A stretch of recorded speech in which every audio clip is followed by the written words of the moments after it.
Ay, mga kaparikoy. Linis po tayo ngayon.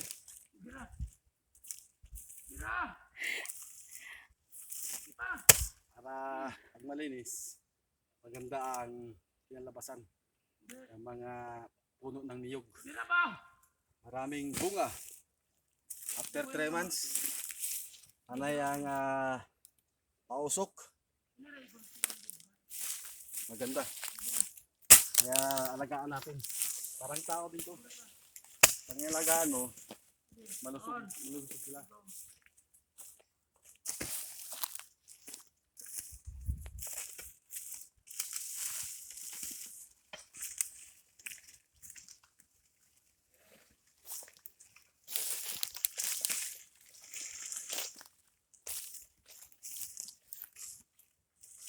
Inipon ko to mga kaparikoy. Dahil pag natuyo na, sisilaban ko to. Pag lumabas ang usok, masarap sa mga niyog.